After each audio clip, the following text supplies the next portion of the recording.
سلامونه او نیکی هیلې دوستانو، هیله مند یم چې جوړ او روغ به یاست. یو ځل بیا غواړم چې تاسو ته پر یو مهمه موضوع باندې داسې لنډ معلومات وړاندې کړم. د نن ورځې موضوع ده لکه څنګه چې ما مخکینی ویډیو کې تاسو ته د ځینې اصطلاحات یا ځینې واحدونه د برېښنا تاسو ته تشریح کړي وو. د هغې په دوام سره دغه ویډیو د اکټیو پاور د پاورونو په ډولونو باندې، یعنې موږ تاسو څو ډوله پاور لرو. موږ تاسو په عمومي ډول باندې دغه درې ډوله پاور لرو چې یو ته یې اکټیو پاور وایي، یو ته یې ریاکټیو پاور وایي، بل ته یې اپیرنټ پاور وایي. اپیرنټ پاور خپله مکمل یا ټوټل پاور ته ویل کېږي. هغه پاور چې موږ تاسو یې په کیویې سره ښیو، چې له سورس یا منبع څخه چی کېږي او لوډ ته سپلای کېږي، هغې ټول ته څه وایي؟ کیویې یعنې اپیرنټ پاور ورته وایي. چې دا خپله په مجموع کې د ریاکټیو اکټیو له مجموعې څخه عبارت چې ده اپیرنټ پاور ده. او راځو اکټیو پاور ته. اکټیو پاور هغه پاور ته ویل کېږي چې دا مختلف نومونه لري، لکه اکټیو پاور ورته ویل کېږي، اکچوال پاور ورته ویل کېږي، ریل پاور هم ورته وایي، ترو پاور هم ورته وایي. چې دا ټول نومونه موږ تاسو په کتابونو او دغه کې په برېښنا کې ورته استفاده کوو. دغه ریل پاور چې دی دا په حقیقي پاور ده، یعنې دا هغه پاور ده چې موږ تاسو یې لوډ ته ورکوو، په لوډ کې چې کېږي په مصرف رسېږي یا لوډ په مصرف رسوي، چې دغې ته حقیقي پاور وایي. دغه ریاکټیو او حقیقي پاور چې ده دا یوازې موږ تاسو چې کوو دغه مفهوم یا کانسپټ په ایسي سرکیوټ کې زیات تاسو ورسره مخ کېږئ. چې اکټیو پاور موږ په ډي سي کې په پی مساوي کېږي 20 ضربې آی باندې لرو، په سی سی سنګل پیز او 3 پیز سیسټم کې موږ په 20 ضربې آی کوساین تیتا لرو. او دغه فارمول چې 3 روټ یا 3 تر جذر لاندې ضربې وي آی ضربې کوساین تیتا چې په 3 پیز کې موږ لرو، چې دغه فارمولونه دي د اکټیو پاور. او راځو ریاکټیو پاور ته. ریاکټیو پاور هغه پاور ده په تیوري ډول باندې چې موږ تاسو یې په کتابونو کې وایو. دا څه ده؟ دا په داخل سرکیوټ کې د استفادې وړ نه ده. یو څه ده، یو یعنې دا د یو ضایعاتو په شکل باندې وي په سرکیوټ کې کله چې دا موجود وي، او دا موجود وي په ایسي سرکیټونو کې، خصوصا په هغه سرکیټونو کې د برېښنا چې هغلته کپاسیټیو لوډ یا انډکټیو لوډ وي. دغه انډکټیو او کپاسیټیو لوډ په داخل سرکیوټ کې یو الکترومګنیټیک فیلډ یا فلکس تولیدوي، چې دغه څه کوي؟ د حقیقي پاور په مقابل کې عکس العمل یا ریاکشن څه کوي؟ ښیي. چې د دې په نتیجه کې دا خپله یو فورس یا یو الکترومګنیټیک فیلډ چې تولیدوي، دغه کوایل یا سیمپي چې په داخل هغو سرکیوټونو کې لکه پکه چې موږ یې لرو، موتور چې لرو، او دغسې نور هغه وسایل چې په هغې کې کوایل یا سیمپیچ څخه کار اخیستل سوی وي، په هغې کې دغه ریاکټیو پاور چې وي موجود وي.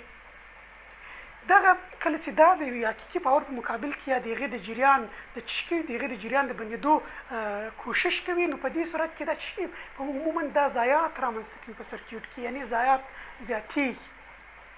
چې دغه اکټیو ریاکټیو اپیرنټ پاور دغه مفهوم یا دغه معلومات یا دغسې د کانسپټ تاسو ته په پاور فکټور کې خورا په درد خوري. همدارنګه دغه ستاسو څخه په هغه تخنیکي انټرویوګانو کې چې کله تاسو وظیفه اخلي، له تاسو څخه د اکټیو پاور، اپیرنټ پاور او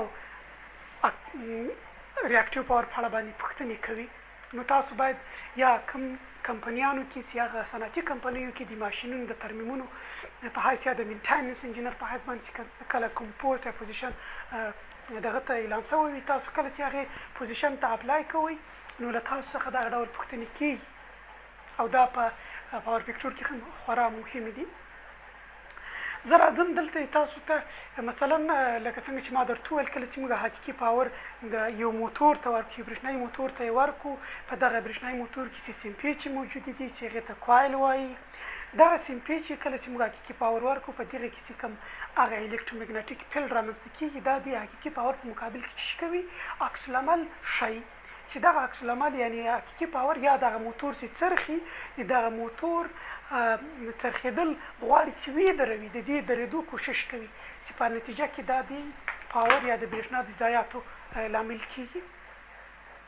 نو ځکه هم په پاور پکټور کې موږ تاسو یو مهمه بخش ده یا مهمه موضوع ده په برېښنا کې چې موږ تاسو باید ور باندې معلومات ولرو او ور باندې پوه سو. نو مخکې له دې چې زه پاور پکټور تاسو تشریح کړم نو ځکه مې دغه لنډ معلومات د دې په اړه باندې غواړم چې تاسو ته یې وړاندې کړم. په یو ګلاس کې زه غواړم چې تاسو ته د یو مثال په ډول باندې تاسو ته څه وکړم دغه د اکټیو او ریاکټیو پاور یا اپیرنت پاور په اړه باندې څه وکړم تاسو ته یو مثال درکړم.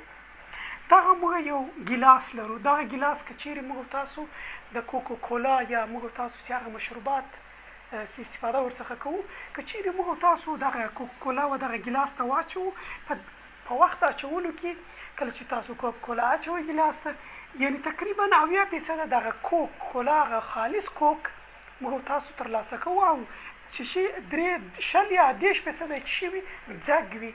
دغه ځګ مثال دلته دغه لري د ریاکټیو پاور لري یعنې موږ تاسو چې کله دا کوک څښو نو موږ تاسو ته په دې ګلاس کې 100% دغه لري په سلو کې 10% ځګ ده چې دا استفادې وړ نه ده یوزلیس ده.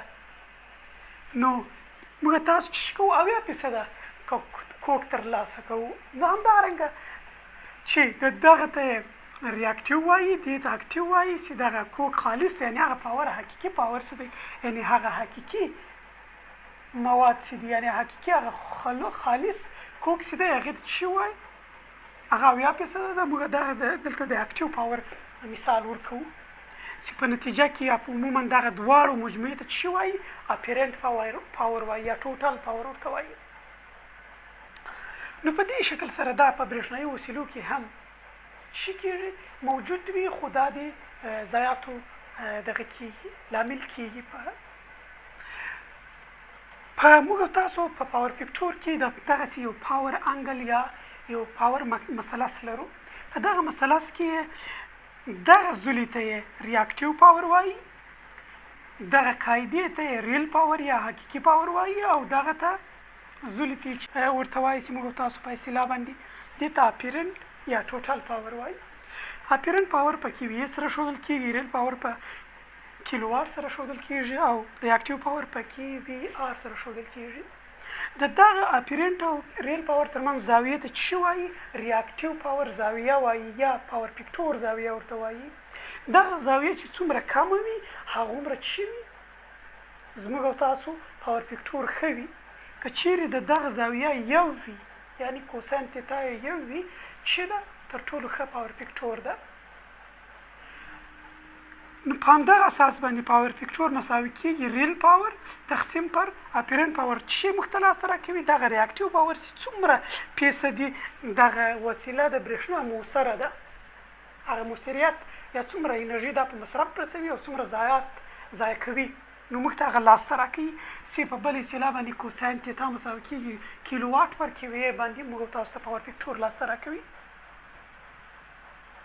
همدارنګه د ریاکټیو فارمول چې د کیو مساوي کېږي وي ضرب آی ساین دیتا او موږ تاسو د اکټیو پاور فارموله ویلې وه په 3 او سنګل پیس کې سی پی مساوي کېږي وي ضرب آی کوساین تیتا او په 3 پیس یا 3 فاز سیستم کې موږ تاسو ویلې وه چې 3 تر جذر لاندې وي ضرب آی ضرب کوساین تیتا او د اپیرنت پاور فارموله چې ده چې اپیرنت پاور موږ په اس سره ښیو چې وي ضرب آی یعنې د کرنټ ولټیج ترمنځ دغه د رابطې ته څه وایي اپیرنت پاور وایي چې په مجموع کې ریاکټیو او اکټیو پاور دواړه څه دي اپیرنت پاور دي. دغه لنډ معلومات دغه پاورونو په اړه باندې چې په راتلونکي ویډیو کې انشاءالله د پاور پکټور په اړه زه در سره بحث کوم.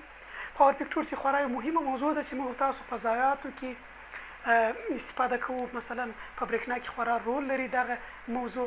نو تاسو غواړم چې ورسره اشنا کړم په راتلونکي ویډیو کې زموږ د یوټیوب چینل در سره سبسکرایب کړئ او خپل ملګرو سره دغه ویډیو شریک کړئ تر څو دغه معلومات تر ډېرو خلکو ورسیږي. ډېره مننه دوستانو ښه وخت ولرئ.